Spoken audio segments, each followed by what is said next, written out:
أعوذ بالله من الشيطان الرجيم بسم الله الرحمن الرحيم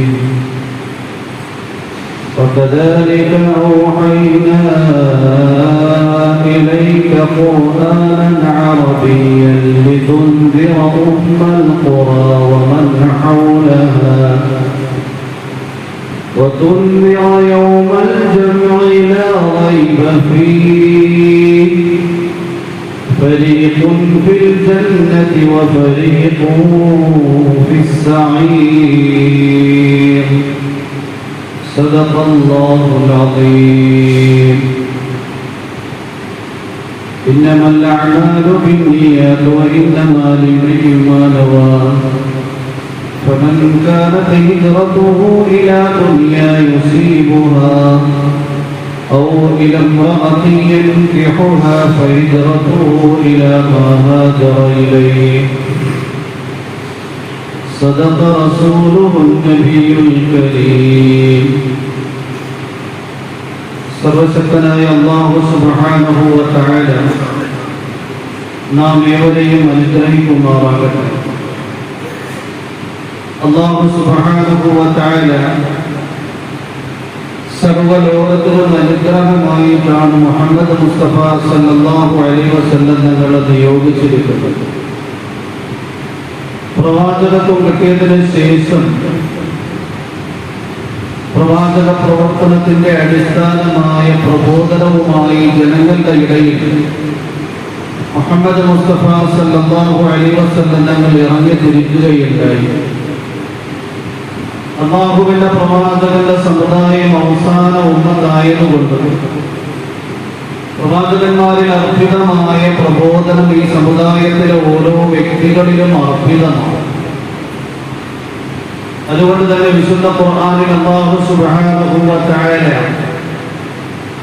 ആരിലേക്കാണ് പ്രബോധനം ചെയ്യേണ്ടുന്നത്, പ്രബോധനം ചെയ്യപ്പെടേണ്ടുന്നവരോട് എന്ത് സമീപനമാണ് സ്വീകരിക്കേണ്ടുന്നത്, പ്രബോധനം ഏത് രീതിയിലായിരിക്കണം എന്ന് സവിസ്തരം വിശദീകരിച്ചിട്ടുണ്ട്.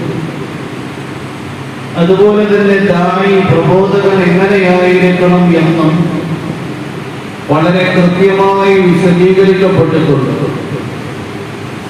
അല്ലാഹുവിന്റെ പ്രവാചകന്റെ സമുദായത്തിൽപ്പെട്ട ഓരോരുത്തരും പ്രബോധകരാകേണ്ടത് കൊണ്ട് തന്നെ പ്രബോധനം ചെയ്യുമ്പോൾ വേണ്ടുന്ന ഗുണങ്ങൾ എന്തൊക്കെയാണ്? 10ഓളം ഗുണങ്ങൾ ഒരു പ്രബോധകനിൽ ദാഇയിൽ അനിവാര്യമാണ്.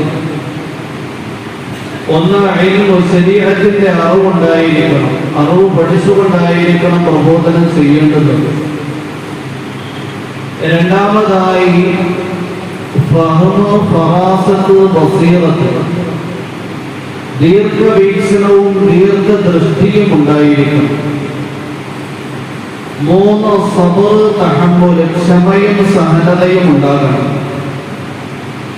ലോകത്തെ ഏറ്റവും ഉയർന്ന പ്രബോധകനായ മുഹമ്മദ് മുസ്തഫ സല്ലല്ലാഹു അലൈഹി വസല്ലം തങ്ങളോട് അല്ലാഹു നിർദ്ദേശിക്കുകയാണ്, വസ്ബിർ കമാ സബറ ഉലുൽ അസ്മി മിനർ റുസുൽ.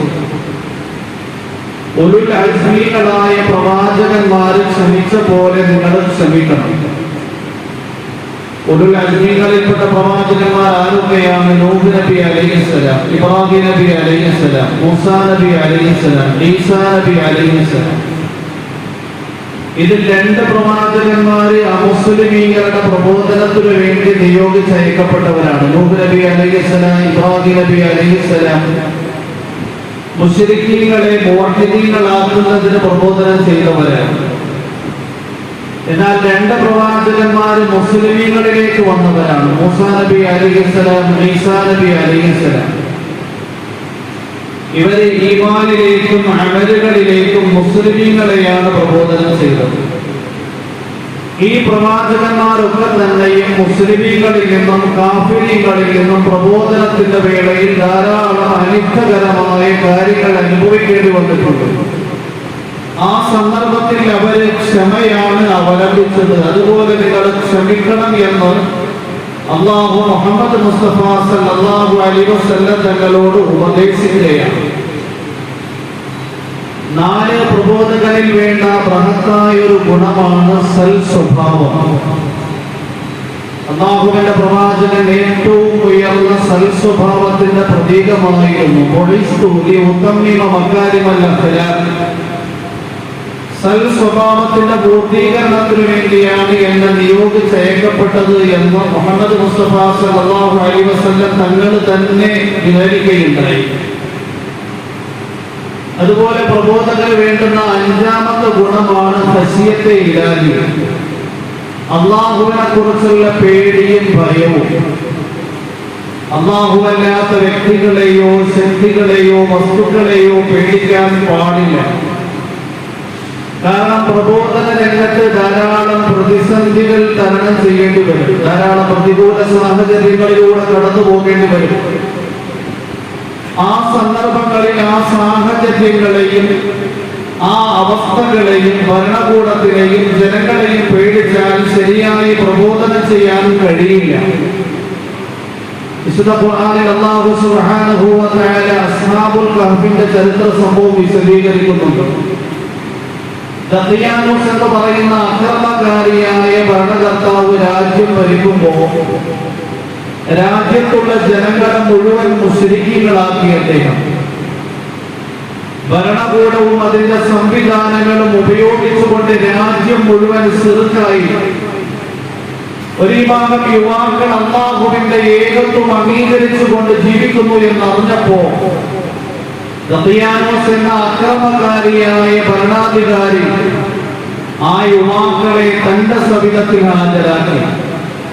മുഴുവൻ ജനങ്ങളുടെയും മുന്നിൽ, മുഴുവൻ പട്ടാളക്കാരുടെയും മുന്നിൽ ആ യുവാക്കളോട് നിലപാട് വ്യക്തമാക്കാൻ വേണ്ടി നിർദ്ദേശിക്കുകയാണ്. ഭരണകൂടവും ജനങ്ങളും ഭരണകൂടത്തിന്റെ സംവിധാനങ്ങളും പ്രതികൂലമാണ്. എന്നാൽ ആ യുവാക്കൾ പരസ്യ പ്രബോധനം ചെയ്യാൻ തയ്യാറായി അല്ലാഹുവിന്റെ ഏകത്വത്തെ കുറിച്ച്. അല്ലാഹു സുബ്ഹാനഹു വ തആല അവരുടെ ഹൃദയത്തിൽ ഈമാനിയായ കെട്ടുറപ്പ് നൽകി. ഖുർആനിൽ അല്ലാഹു പറയുന്നുണ്ട്, വറബത്നാ അലാ ഖുലൂബിഹിം ഇദ് ഖാമൂ ഫഖാലൂ റബ്ബുനാ റബ്ബുസ് സമാവാതി വൽ അർദ് ലൻ നദ്ഉ മിൻ ദൂനിഹി ഇലാഹൻ ലഖദ് ഖുൽനാ ഇദൻ സതതാ. വറബത്നാ അലാ ഖുലൂബിഹിം അവരുടെ ഹൃദയത്തിൽ ഈമാനിയായ കെട്ടുറപ്പ് നാം നൽകി. എപ്പോഴാണ്? ഇദ് ഖാമൂ അവരെ എഴുന്നേറ്റ് നിൽക്കാൻ സന്നദ്ധരായപ്പോ, ഫഖാലു അവര് പരസ്യമായി പ്രബോധനം ചെയ്യാൻ തയ്യാറായപ്പോ, റബ്ബുനാ റബ്ബുസ് സമാവാതി വൽ അർദ് ഞങ്ങളുടെ രക്ഷിതാവ് ആകാശങ്ങളുടെയും ഭൂമിയുടെയും രക്ഷിതാവാണ്. ലൻ നദ്ഉ മിൻ ദൂനിഹി ഇലാഹൻ അവനല്ലാത്ത ഒരു വ്യക്തിയെയും ശക്തിയെയും വസ്തുവിനെയും ആരാധ്യനായി സ്വീകരിക്കുന്ന പ്രശ്നമേയില്ല. ലഖദ് ഖുൽനാ ഇദൻ സതതാ അങ്ങനെ അല്ലാഹു അല്ലാത്ത ഏതെങ്കിലും വ്യക്തികളെയും വസ്തുക്കളെയും ശക്തികളെയും ആരാധ്യനായി സ്വീകരിച്ചാൽ അല്ലാഹുവിന്റെ വിഷയത്തിൽ നാം അന്യായം പറഞ്ഞവരായി പോകും.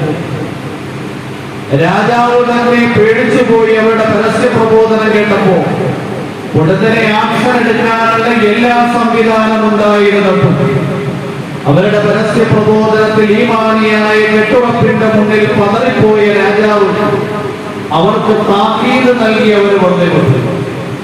ആ യുവാക്കൾ രാജ്യം വിട്ടുകൊണ്ട് ഒരു ഗുഹയിലേക്ക് അഭയം തേടി. അല്ലാഹു സുബ്ഹാനഹു വ തആല 309 വർഷം അവർക്ക് സ്വൈര്യമായ വിശ്രമം നൽകി. ലോകത്തെ ഏറ്റവും ഉയർന്ന അസ്ബാബായ സൂര്യനെ അല്ലാഹു അവർക്ക് അധീനപ്പെടുത്തി കൊടുത്തു. സൂര്യൻ ഉദിക്കുന്ന വേളയിൽ അതിന്റെ പ്രകാശരശ്മി ഗുഹയുടെ ഉള്ളിലേക്ക് കടന്ന് അവരുടെ വിശ്രമത്തിന് യാതൊരു കേടുപാടും സംഭവിക്കാതിരിക്കാൻ വേണ്ടി ഗുഹയെ വിട്ട് വലതുഭാഗത്തേക്ക് തെന്നി മാറുമായിരുന്നു. സൂര്യൻ അസ്തമിക്കുന്ന വേളയിൽ അവരുടെ ഉറക്കത്തിന് കേടുപാട് സംഭവിച്ച് അവരുടെ വിശ്രമത്തിന് കോട്ടം സംഭവിക്കാതിരിക്കാൻ വേണ്ടി സൂര്യന്റെ പ്രകാശരശ്മി ഗുഹയെ വിട്ട് ഇടതുഭാഗത്തേക്ക് തെന്നി മാറുമായിരുന്നു. അവര് സ്വൈര്യമായ ഗുഹയുടെ ഉള്ളിൽ 309 വർഷം വിശ്രമിക്കുകയുണ്ടായി. ഖുർആനിൽ അല്ലാഹു പറയുന്നുണ്ട്, വതറശംസ ഇദാ തലഅത് തസാവറു അൻ കഹ്ഫിഹിം ദാതൽ യമീൻ വഇദാ ഖറബത് തഖ്രിദുഹും ദാത ശിമാൽ വഹും ഫീ ഫജ്വത്തിൻ മിൻ ദാലിക മിൻ ആയാതില്ലാഹ് من يهد الله فهو المهتد ومن يضلل فلن تجد له وليا مرشدا. അല്ലാഹുവിനെ കുറിച്ചുള്ള പേടി മാത്രം ഹൃദയത്തിലുണ്ടായി ഭരണകൂടത്തിനെയും അതിന്റെ സംവിധാനത്തെയും പേടിക്കാതിരുന്നപ്പോ അവർക്ക് അവരുടെ നിലപാട് പരസ്യമായി പ്രബോധനം ചെയ്യാൻ കഴിഞ്ഞു. അല്ലാഹുവിന്റെ പ്രവാചകൻ മുഹമ്മദ് മുസ്തഫ സല്ലല്ലാഹു അലൈഹി വസല്ലം തങ്ങൾ മക്കയിൽ നിന്നും മദീനയിലേക്ക് ഹിജ്റത്ത് ചെയ്യുമ്പോൾ, ഹിജ്റത്ത് എന്ന് പറഞ്ഞു കഴിഞ്ഞാൽ ഒരു രാജ്യത്തിൽ നിന്ന് മറ്റൊരു രാജ്യത്തിലേക്ക് പലായനം ചെയ്യലാണ്. ജീവൻ കൊണ്ട് ഓടുക എന്നാ പറയുന്നത്. പ്രാണൻ കൊണ്ട് ഓടുന്ന വേളയിൽ റമീമ എന്ന് പറയുന്ന ഒരു പ്രദേശത്തെത്തി. അല്ലാഹുവിന്റെ പ്രവാചകനെ ചിന്തിക്കാമായിരുന്നു, മദീനയിൽ പോയി ഒരു പ്ലാറ്റ്ഫോം രൂപാന്തരപ്പെട്ടതിന് ശേഷം റമീമ എന്ന് പറയുന്ന പ്രവിശ്യയിൽ വന്ന് അവിടത്തെ കുറിച്ച് അന്വേഷിച്ച് അവിടെയുള്ള ജനങ്ങളെ പ്രബോധനം ചെയ്യാമെന്ന് ചിന്തിക്കാമായിരുന്നു. എന്നാൽ അല്ലാഹുവിന്റെ പ്രവാചകൻ അവിടെ കണ്ട ഒരു വ്യക്തിയോട് പേര് ചോദിച്ചു. അദ്ദേഹം പറഞ്ഞു ബുറൈദ് ബിൻ ഹുസൈബ്. അദ്ദേഹത്തിന്റെ മുന്നിൽ ഇസ്ലാം സമർപ്പിച്ചു.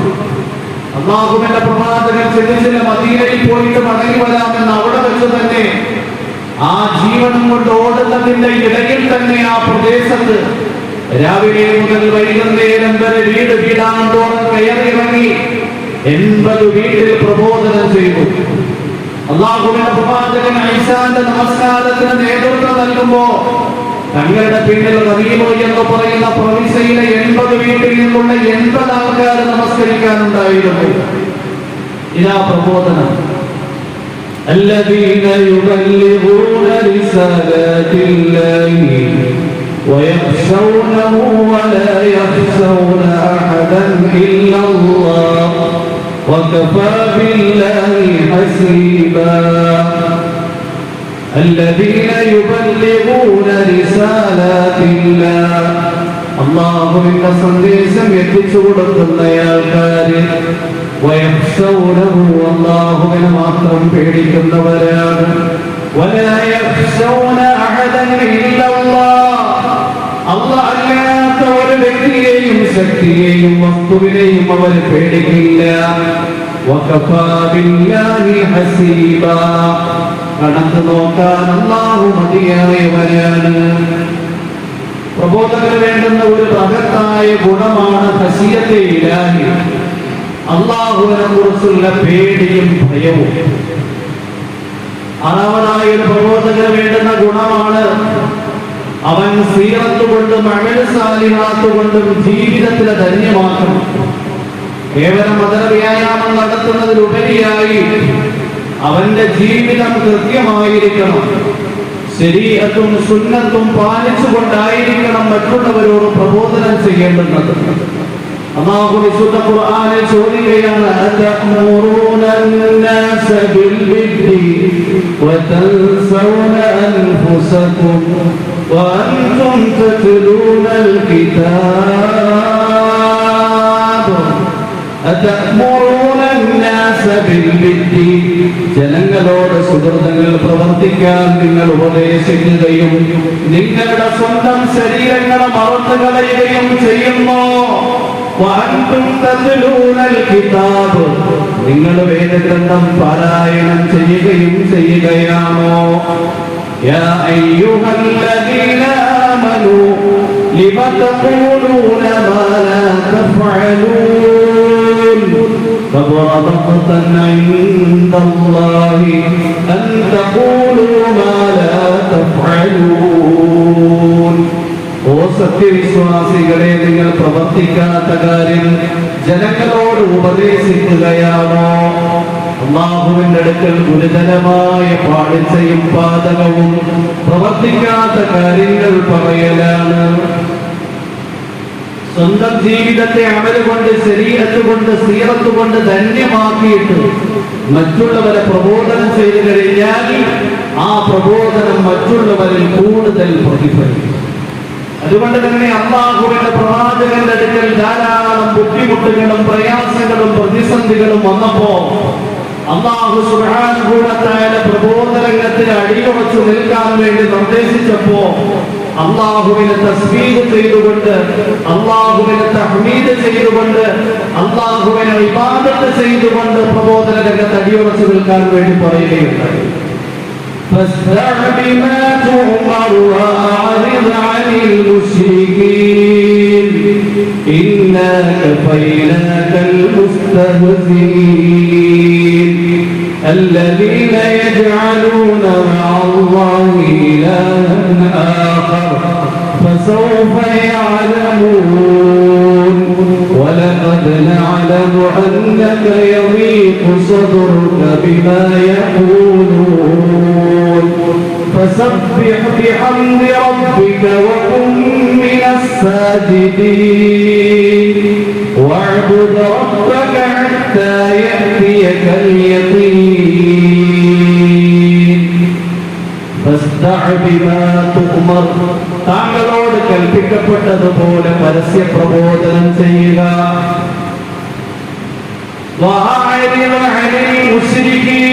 മുശ്രിക്കീങ്ങളിൽ നിന്ന് നിങ്ങൾ തിരിഞ്ഞു കളയുക.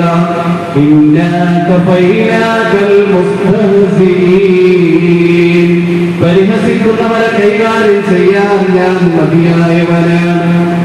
الذين يجعلون مع الله إلها آخر ആ പരിഹസിക്കുന്നവർ അല്ലാഹുവിന്റെ കൂട്ടത്തിൽ മറ്റ് ആരാധ്യന്മാരെ സ്വീകരിക്കുന്നവരാണ്. فسوف يعلمون പുറകെ അവർ യാഥാർത്ഥ്യം അറിഞ്ഞുകൊള്ളും. ولقد نعلم തീർച്ചയായും നാം അറിയുന്നുണ്ട് أنك يضيق صدرك بما يقولون അവർ പറയുന്ന കാര്യങ്ങൾ നിങ്ങളുടെ ഹൃദയത്തെ കുത്തി നോവിക്കുന്നുണ്ട് എന്ന്. അല്ലാഹുവിന്റെ പ്രവാചകൻ പ്രബോധന പ്രവർത്തനങ്ങളിൽ ജനങ്ങളുടെ ഇടയിൽ ഇറങ്ങി സഞ്ചരിച്ചപ്പോ തങ്ങളുടെ ഹൃദയത്തിനെ വേദനിപ്പിക്കുന്ന ധാരാളം കുത്തുവാക്കുകൾ മുസ്ലിമീങ്ങൾ പ്രചരിപ്പിക്കുകയുണ്ടായി. അല്ലാഹുവിന്റെ പ്രവാചകൻ ഒരിക്കൽ വിശുദ്ധ കഅബയുടെ മുറ്റത്തിരിക്കുമ്പോൾ ജിബ്രീൽ അലൈഹിസ്സലാം കടന്നു വന്നു. ജിബ്രീൽ അലൈഹിസ്സലാമിനോട് അല്ലാഹുവിന്റെ പ്രവാചകൻ ആവലാതിപ്പെടുകയുണ്ടായി, ജിബ്രീലേ, പ്രബോധന പ്രവർത്തനങ്ങളുമായി ഞാൻ മുസ്ലിമീങ്ങളുടെ ഇടയിൽ ഇറങ്ങി സഞ്ചരിക്കുമ്പോൾ അവരിൽ നിന്ന് അരിഷ്ടകരമായ ധാരാളം കുത്തുവാക്കുകൾ എനിക്ക് കേൾക്കേണ്ടി വരുന്നുണ്ട്. 5 പേരിൽ നിന്നുണ്ടാകുന്ന ബുദ്ധിമുട്ടുകളും കുത്തുവാക്കുകളും എനിക്ക് സഹിക്കുന്നില്ല. ഒന്നാമതായി അസ്വദ് ബിൻ അബ്ദുൽ മുത്തലിബാണ്, രണ്ടാമത്തേത് അസ്വദ് ബിൻ യഹൂസാണ്, മൂന്നാമത്തേത് വലീദ് ബിൻ മുഗീറയാണ്, നാലാമത്തേത് ആസ് ബിൻ വായിലാണ്, അഞ്ചാമത്തേത് ഹാരിസ് ബിൻ തലാഖില എന്ന് പറയുന്നവരാണ്.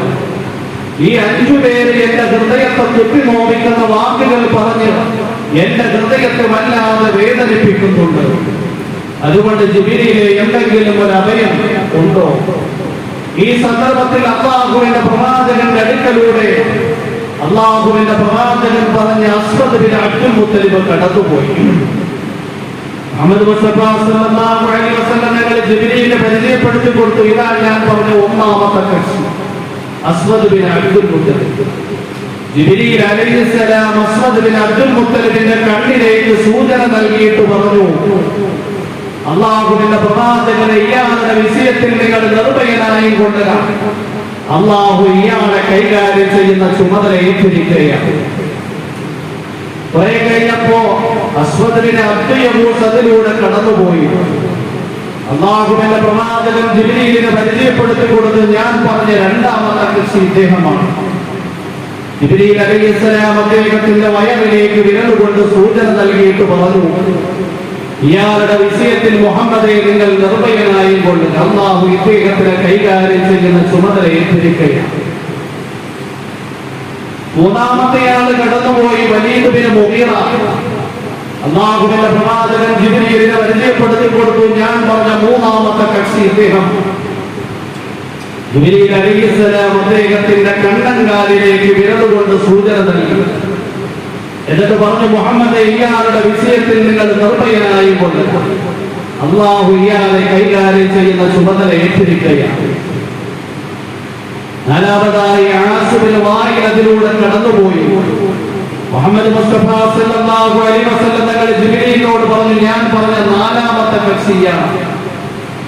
ജിബ്രീൽ അലൈഹിസ്സലാം അയാളുടെ കാൽമുട്ടിലേക്ക് സൂചന നൽകി. എന്നിട്ട് പറഞ്ഞു, ഇയാളുടെ വിഷയത്തിൽ നിങ്ങൾ നിർഭയനായി കൊള്ളുക മുഹമ്മദേ, അള്ളാഹു ഇയാളെ കൈകാര്യം ചെയ്യുന്ന ചുമതല ഏറ്റിരിക്കുകയാണ്. അഞ്ചാമത് അതിലൂടെ ഹാരിസ് ബിൻ തലാഖില എന്ന് പറയുന്ന മക്കാ മുശ്രിക്ക് കടന്നുപോയി.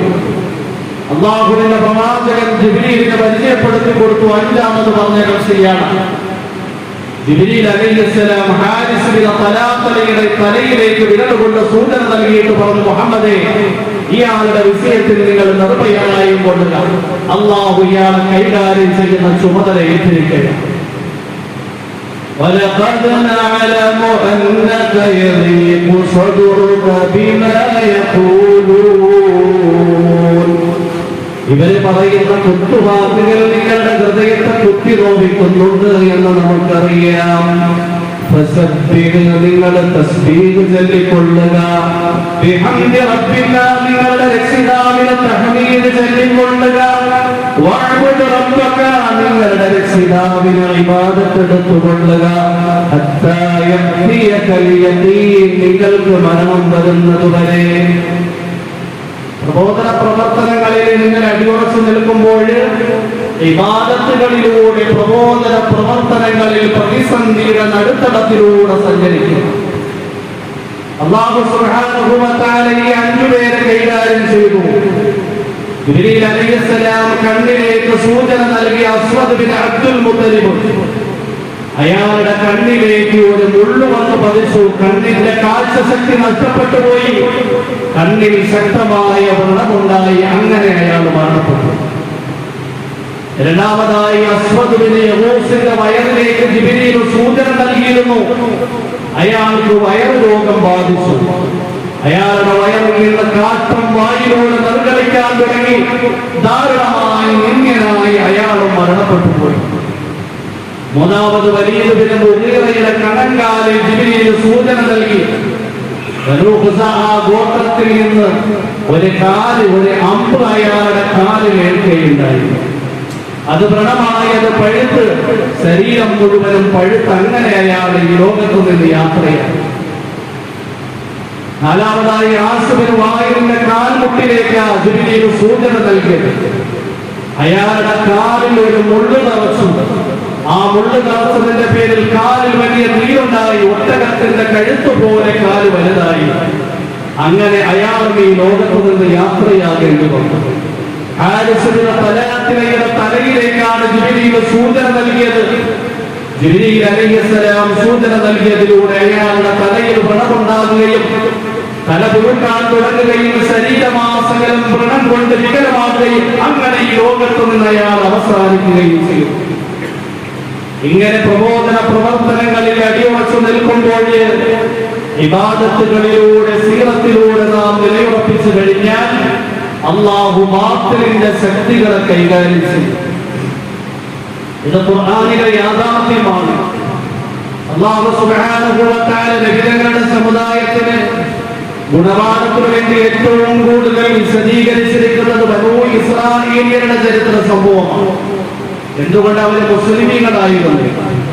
അവർക്ക് പ്രതിസന്ധികളും പ്രയാസങ്ങളും ഉണ്ടാകുന്നത് നബിമാരിൽ നിന്നും വേദഗ്രന്ഥങ്ങളിൽ നിന്നും വ്യതിചലിച്ചുകൊണ്ട് തന്നിഷ്ടപ്രകാരം ജീവിക്കുമ്പോഴാണ്. വേദഗ്രന്ഥങ്ങളിലേക്കും പ്രവാചകന്മാരുടെ നിർദ്ദേശങ്ങളിലേക്കും മടങ്ങുമ്പോൾ അവർക്ക് അല്ലാഹു അനുഗ്രഹം നൽകിയിട്ടുണ്ട്. മൂസാ നബി അലൈഹിസ്സലാം ബനൂ ഇസ്രായേലിയരിലേക്ക് കടന്നു വരുമ്പോ ആ മുസ്ലിം സമുദായത്തിനെ ഫിർഔനും ഖിബ്തികളും വലിഞ്ഞു മുറുക്കിയിരുന്നു.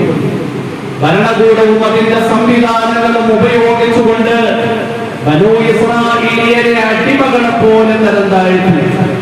സ്വൈര്യമായി ആ രാജ്യത്ത് ജീവിക്കാൻ അവരെ അനുവദിച്ചില്ല. മിസ്റിന്റെ ഭൂമിയിൽ അടിമകളെ പോലെ ബനൂ ഇസ്രായേലിയർ ജീവിക്കുമ്പോ മൂസാ നബി അലൈഹിസ്സലാം അവരെ രക്ഷപ്പെടുത്താൻ വേണ്ടി രംഗപ്രവേശനം ചെയ്യുകയാണ്.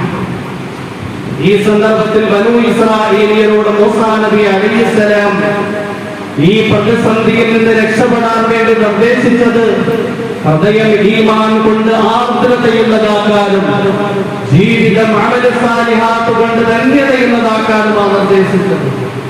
സൂറത്ത് യൂനുസിൽ അല്ലാഹു സുബ്ഹാനഹു വ തആല സംഭവം പറയുന്നു. وقال موسى يا قوم إن كنتم آمنتم بالله فعليه توكلوا إن كنتم مسلمين فقالوا على الله توكلنا ربنا لا تجعلنا فتنة للقوم الظالمين ونجنا برحمتك من القوم الكافرين فأوحينا إلى موسى وأخيه أن تبوأ لقومكما بمصر بيوتا وجعلوا بيوتكم قبلا فأقيموا الصلاة وبشر المؤمنين ربنا إنك آتيت فرعون وملأه زينة وأموالا ليضلوا عن سبيلك ربنا اطمس على أموالهم واشدد على قلوبهم فلا يؤمنوا حتى يروا العذاب الأليم وجاوزنا ببني إسرائيل البحر فأتبعهم فرعون وجنوده بغيا وعدوا حتى إذا أدركه الغرق قال آمنت أنه لا إله إلا الذي آمنت به بنو إسرائيل وأنا من المسلمين الآن وقد عصيت قبل وكنت من المفسدين فاليوم ننجيك ببدنك لتكون لمن خلفك آية وإن كثيرا من الناس عن آياتنا لغافلون. അത്ര കൃത്യമാണ് വിശുദ്ധ ഖുർആന്റെ നിർദ്ദേശം. മൂസാ നബി അലൈഹിസ്സലാം ഒന്ന് നോക്കുമ്പോൾ അടിച്ചമർത്തപ്പെട്ട തന്റെ സമൂഹത്തിനെയാണ് കാണുന്നത്. ഫിർഔനും കുബിത്തികളും ഭരണകൂടവും അതിന്റെ സംവിധാനങ്ങളും ഉപയോഗിച്ചുകൊണ്ട് ബനൂ ഇസ്രായേലിനെ അടിമകളെ പോലെ വരിഞ്ഞു കൊടുത്തിരിക്കുകയാണ്. അവരുടെ അതിൽ നിന്ന് രക്ഷപ്പെടുത്താൻ വേണ്ടി മൂസാ നബി അലൈഹിസ്സലാം ആ മുസ്ലിം സമുദായത്തോട് രണ്ട് കാര്യങ്ങൾ ശ്രദ്ധിക്കാൻ വേണ്ടി പറഞ്ഞു. ഒന്നാമതായി പറഞ്ഞത്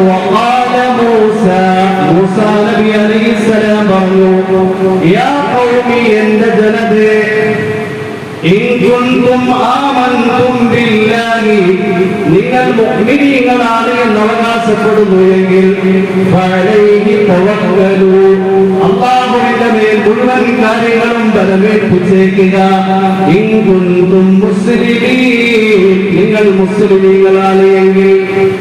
കാരണം ബാഹ്യമായ സംവിധാനങ്ങളെല്ലാം ശത്രുപക്ഷത്തിന് അനുകൂലമാണ്. അല്ലാഹുവാണ് എങ്കിൽ കുൻ ഫയകൂനിന്റെ ഉടമസ്ഥനാണ്. ലോകത്തുള്ള മുഴുവൻ ഭൗതികമായ സംവിധാനങ്ങൾ ശത്രുപക്ഷത്തിന്റെ കരങ്ങളിലുണ്ട് എങ്കിലും അല്ലാഹു തീരുമാനിച്ചു കഴിഞ്ഞാൽ നിമിഷ നേരം കൊണ്ട് ഇതിനെ തകർത്ത് തരിപ്പണമാക്കാൻ കഴിയും. അതുകൊണ്ട് നിങ്ങൾ അല്ലാഹുവിന്റെ മേൽ എല്ലാ കാര്യങ്ങളും ബലമേൽപ്പിക്കുക, അതേ രക്ഷയുള്ളൂ.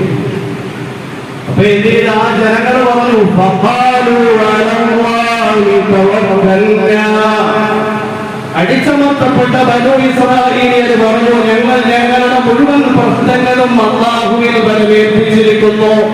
ഞങ്ങളുടെ മുഴുവൻ പ്രശ്നങ്ങൾക്കുള്ള പരിഹാരങ്ങളായി അല്ലാഹുവിനെ നിശ്ചയിച്ചിരിക്കുകയാണ്. അല്ലാഹുവിന്റെ മേൽ മുഴുവൻ കാര്യങ്ങളും നിങ്ങൾ ബലമേൽപ്പിച്ചു. റബ്ബനാ ലാ തജ്അൽനാ ഫിത്നതൻ ലിൽഖൗമിൽ ളാലിമീൻ, അക്രമകാരികളായ ജനങ്ങളുടെ ഫിത്നയിൽ ഞങ്ങളെ നീ അകപ്പെടുത്തി കളയരുത്. വനജ്ജിനാ ബിറഹ്മതിക മിനൽ ഖൗമിൽ കാഫിരീൻ, കാഫിരീങ്ങളായ ജനങ്ങളിൽ നിന്ന് ഞങ്ങളെ നീ രക്ഷപ്പെടുത്തേണമേ. ഒന്നാമത് അവരുടെ ഹൃദയത്തിലെ ഈമാൻ ക്ലിയറായി. വീഡിയോയിൽ രണ്ടാമത്തെ നിർദ്ദേശം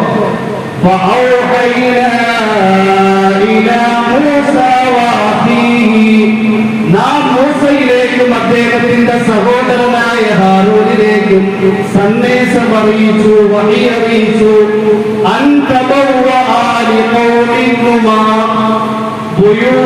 നിങ്ങൾ മിസ്റിൽ നിങ്ങൾ രണ്ടുപേരുടെയും ജനസമൂഹത്തിന് വീടുകൾ ഉണ്ടാക്കണം. പരസ്യമായി നമസ്കരിക്കുന്നത് ഫിർഔനും ദുരിതകൾക്കും ഇഷ്ടപ്പെടില്ല. വീടുകളെ കേന്ദ്രീകരിച്ചുകൊണ്ട് അവിടെ നിങ്ങൾ നിസ്കാരം നിലനിർത്തണം. നിങ്ങൾ നിസ്കാരം നിലനിർത്തണം. മുഅ്മിനീങ്ങൾക്ക് നിങ്ങൾ സുവിശേഷം അറിയിക്കണം. ഈ രണ്ട് കാര്യങ്ങളുടെ ദഅവത്ത് ബനൂ ഇസ്രായേലിൽ പൂർത്തിയായി. അവരവരുടെ ഹൃദയത്തിൽ ഈമാൻ ഉണ്ടാക്കി, ജീവിതത്തെ നമസ്കാരം കൊണ്ട് സജ്ജമാക്കി. പിന്നീട് അല്ലാഹുവിനോട് ദുആ ചെയ്യുന്നു. ഇത് നമ്മളാണെങ്കിൽ ഭരണകൂടം പ്രതികൂലമാകുമ്പോൾ അതിനെതിരിൽ സുഹൃത്തുക്കളിൽ നിന്ന് വ്യതിചലിച്ചുകൊണ്ട് എന്തെങ്കിലും പേക്കൂട്ടുകൾ കാട്ടിക്കൂട്ടി കഴിഞ്ഞാൽ ഒരിക്കലും ചെയ്യും.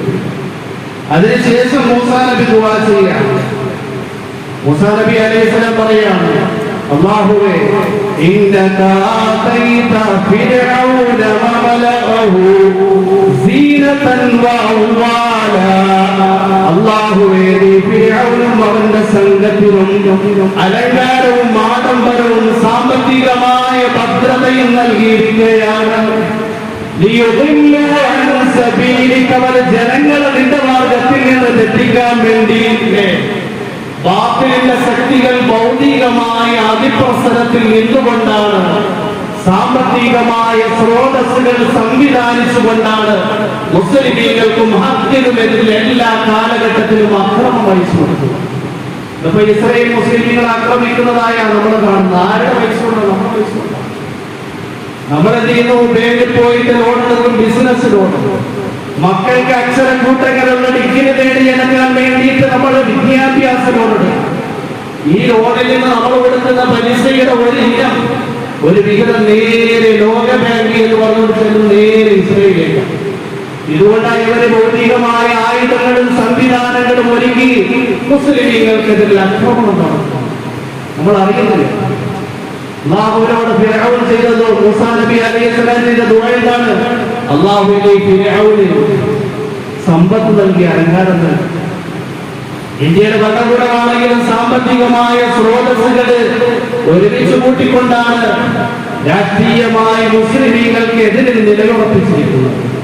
അതിനുവേണ്ടി വർഗീയ ധ്രുവീകരണത്തിലൂടെ മുസ്ലിമീങ്ങളെ ഒറ്റപ്പെടുത്തിക്കൊണ്ട് അവരുടെ പള്ളികളെയും അവരുടെ വഖഫ് സ്വത്തുക്കളെയും കയ്യേറിക്കൊണ്ട് ഇന്ത്യ മഹാരാജ്യത്ത് ബാത്തിലെ അതിന്റെ ചുവടുകളെ ഉറപ്പിക്കാൻ വേണ്ടി ശ്രമിക്കുക.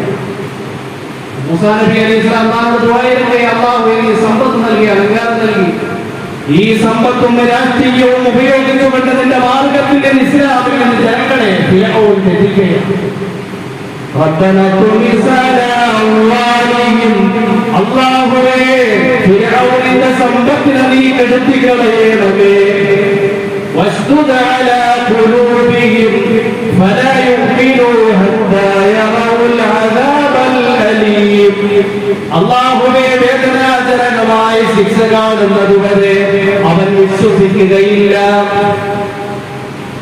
ഈ നിലയിൽ മനുഷ്യരുടെ ഹൃദയങ്ങളിൽ ഈമാനുണ്ടായി, ജീവിതങ്ങളിൽ അമലുകളുണ്ടായി. അല്ലാഹു ദുആ സ്വീകരിച്ചു. എത്ര വർഷം കഴിഞ്ഞിട്ടാ നമ്മൾ വിത്തിട്ടിട്ട് നാളെ പണം കിട്ടണമെന്ന് ആഗ്രഹിക്കുന്നത്? 40 വർഷം എടുത്തു ഈ ഒരു പരിശ്രമം ബനൂ ഇസ്രായേലിന്റെ ചെയ്തപ്പോൾ. 40 വർഷം കഴിഞ്ഞപ്പോൾ അല്ലാഹുവിന്റെ തീരുമാനം അനുകൂലമായി. അല്ലാഹു സുബ്ഹാനഹു വ തആല മൂസാ നബി അലൈഹിസ്സലാമിനെയും ബനൂ ഇസ്രായേലിനെയും രക്ഷപ്പെടുത്തി. അല്ലാഹു അവന്റെ ഖുദ്റത്ത് കൊണ്ട് ഫിർഔനെയും അവന്റെ സംഘത്തെയും ചെങ്കടലിൽ മുക്കി നശിപ്പിക്കുകയുണ്ടായി.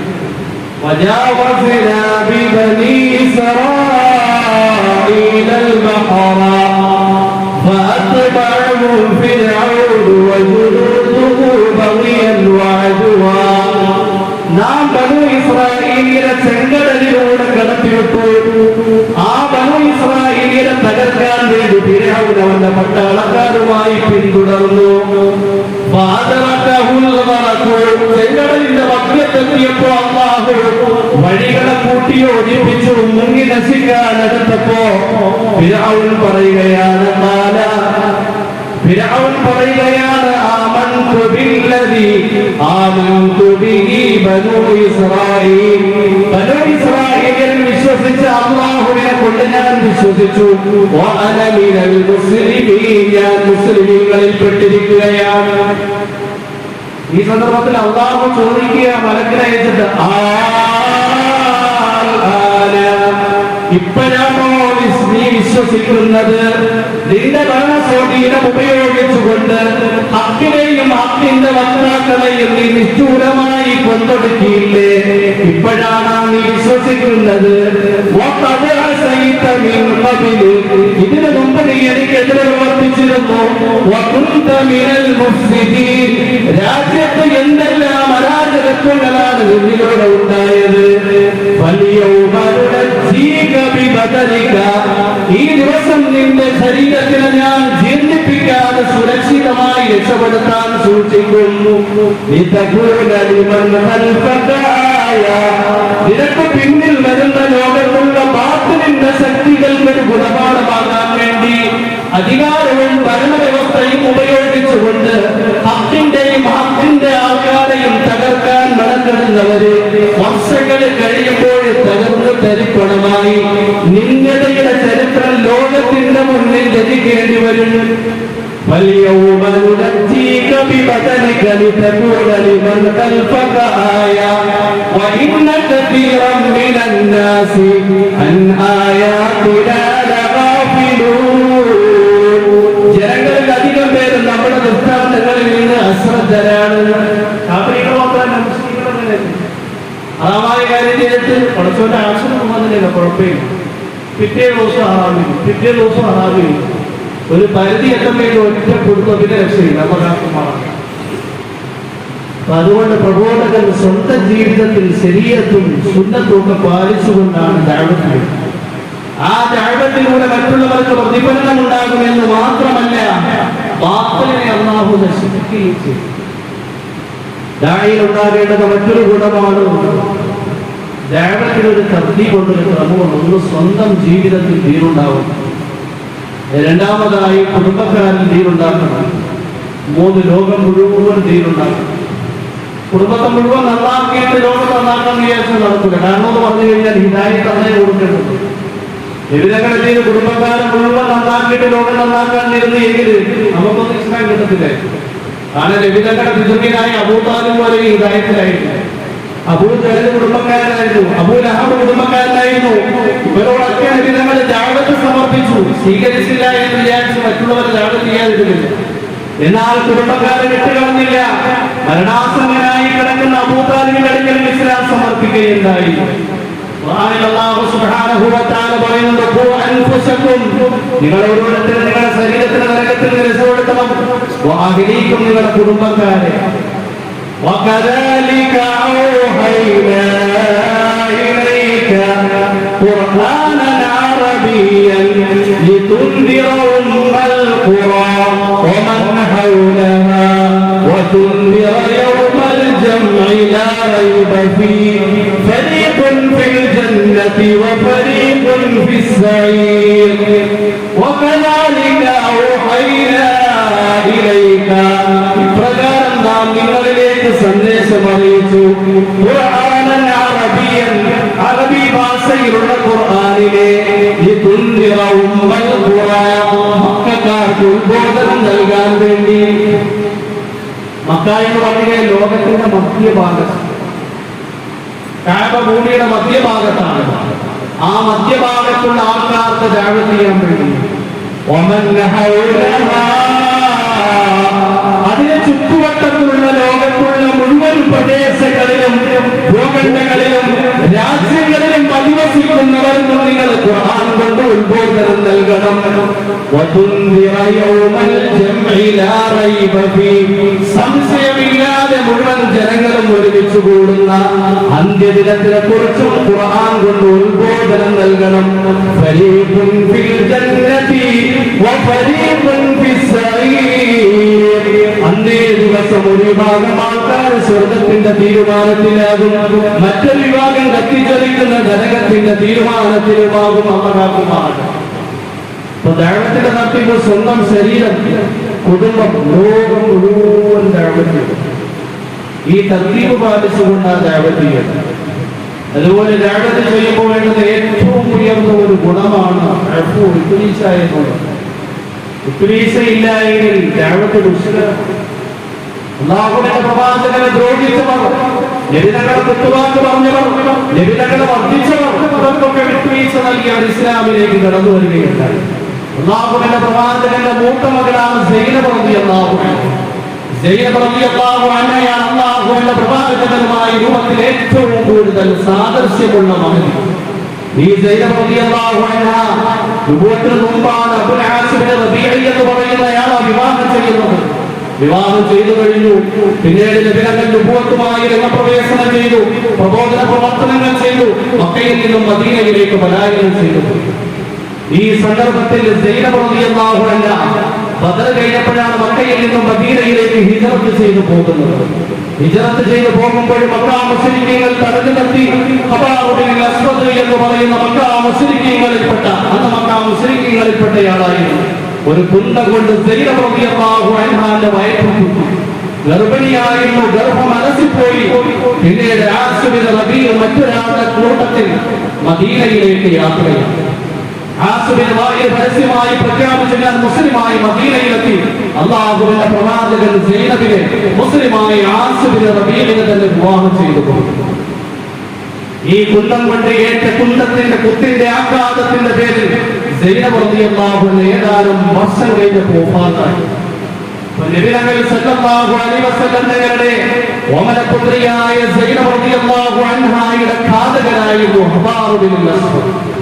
മക്കാവിജയത്തിന്റെ വേളയിൽ നബിതങ്ങൾ എല്ലാവർക്കും വിട്ടുവീഴ്ച പ്രഖ്യാപിച്ചു. 14 പേരുടെ ലിസ്റ്റ് പ്രസിദ്ധീകരിച്ചു. ഇവർക്ക് വിട്ടുവീഴ്ചയില്ല. അതിൽപ്പെട്ട ഒരാളായിരുന്നു ഹബാറുൽ അസ്വദ്. നബിതങ്ങൾ സല്ലല്ലാഹു അലൈഹി വസല്ലം തങ്ങൾ സഹാബിമാരുടെ കൂട്ടത്തിൽ ഇരിക്കുമ്പോൾ ഈ ഹബാറുൽ അസ്വദ് കടന്നു വരികയാണ്. സഹാബിമാർ കുന്തവും വാളുമായി നബിതങ്ങൾ പറഞ്ഞു എന്നെടുക്കലേക്കായി. നബിതങ്ങളുടെ അടുക്കൽ വന്നിട്ട് ഹബാറുൽ അസ്വദ് എന്ന് പറയുന്ന നബിതങ്ങളുടെ മകളുടെ ഘാതകൻ പ്രഖ്യാപിക്കുകയാണ്, അശ്ഹദു അല്ലാ ഇലാഹ ഇല്ലല്ലാഹ് വഅശ്ഹദു അന്നക റസൂലുള്ളാഹ് ഇന്നി അറദു അൻ നഖ്റുജ മിനൽ മക്ക വഅൽതഹിഖു ബിൽ ആലിം ثم ذكرت عفوك وصفحتك. അല്ലാഹുവിന്റെ പ്രവാചകരെ മക്ക ഉപേക്ഷിച്ചുകൊണ്ട് അറബി ദേശങ്ങളിലേക്ക് പലായനം ചെയ്യാൻ ഞാൻ ഉദ്ദേശിച്ചിരുന്നു. അപ്പോഴാണ് നിങ്ങൾ വിട്ടുവീഴ്ചയുടെ മാപ്പ് നൽകുന്ന പ്രതീകമാണ് എന്ന് ഓർമ്മ വന്നത്. അങ്ങനെ വന്നത് ഇസ്ലാം മുൻകഴിഞ്ഞ എല്ലാ ദോഷങ്ങളെയും വിട്ടുകൊടുത്തു മാപ്പായി. അതുകൊണ്ട് അതുപോലെ തന്നെ ദാഇ ഒരിക്കലും ഇസ്തിദ്ലാഉള്ള ആളായിരിക്കും. മറ്റുള്ളവരിൽ നിന്ന് ഒന്നും ആഗ്രഹിക്കരുത്. കൂലി ആഗ്രഹിക്കാതെ ദഅവത്ത് ചെയ്യുമ്പോൾ ഓരോരുത്തരും എല്ലാവരെയും ദഅവത്ത് ചെയ്യുന്നതിന്റെ കൂട്ടത്തിൽ ആരാണ് ദഅവത്ത് സ്വീകരിക്കാൻ സാധ്യതയുള്ള അവരെ എന്ത് ചെയ്യണം? ദഅവത്ത് നമ്മുടെ കൂട്ടുകാരൻ, നമ്മുടെ ഫീൽഡിലുള്ള ആൾക്കാർ നമ്മുടെ ദഅവത്ത് സ്വീകരിക്കുമെങ്കിൽ കൂടുതൽ അവരുടെ അടുക്കലേക്ക് ദഅവത്തിന് വേണ്ടി പോകും. ഇങ്ങനെ ദാഇയിൽ 10 ഗുണങ്ങൾ ഉണ്ടായിരിക്കണം. 1 ഇൽമ്, അറിവുണ്ടായിരിക്കണം. 2 ഫഹ്മും ഫറാസത്തും ബസീറത്തും ഉണ്ടാകണം. ദീർഘവീക്ഷണവും ദീർഘദൃഷ്ടി. 3 സബർ, ക്ഷമയും തഹമ്മുലും ഉണ്ടാകണം. 4 സൽസ്വഭാവം ഉണ്ടാകണം. 5ാമതായി ഖശിയത്തെ ഇലാഹി, അല്ലാഹുവിനെ കുറിച്ചുള്ള പേടി ഉണ്ടാകണം. 6ാമതായി നമ്മുടെ ജീവിതം ശരീഅത്തും സുന്നത്തും കൊണ്ട് ധന്യമായിരിക്കണം. 7ാമതായി നമ്മൾ ഓരോരുത്തരും വിട്ടുവീഴ്ചയുടെ പ്രതീകങ്ങളായിരിക്കണം. 8ാമതായി നമ്മളിൽ നിസ്തുതന ഉണ്ടാകണം. നമ്മളിൽ അന്യാശ്രയത്വം ഉണ്ടാകണം. മറ്റുള്ളവരിൽ ഒന്നും ആക്രമിക്കണം. അതുപോലെ ദഅവത്ത് ആരിലാണോ പ്രതിഫലിക്കാൻ സാധ്യതയുള്ളത് അവരെ നാം ദഅവത്ത്. 10ാമതായി ദഅവത്തിന്റെ തർത്തീബ് നമ്മൾ ശ്രദ്ധിക്കണം. നമ്മൾ സ്വന്തം കുടുംബം, ലോകം മുഴുവൻ ഈ രൂപത്തിൽ നമ്മൾ ഓരോരുത്തരും പ്രബോധന പ്രവർത്തന രംഗങ്ങളിൽ അടിയുറപ്പിച്ചു കഴിഞ്ഞാൽ നമ്മളിലൂടെ ലോകത്ത് ഹിദായത്ത് ആമാകും. സർവശക്തനായ അല്ലാഹു ഹിദായത്തും അമലും നൽകി അനുഗ്രഹിക്കുമാറാകട്ടെ. അൽഹംദുലില്ലാഹി റബ്ബിൽ ആലമീൻ. അസ്സലാമു അലൈക്കും വറഹ്മത്തുള്ളാഹി വബറകാതുഹു.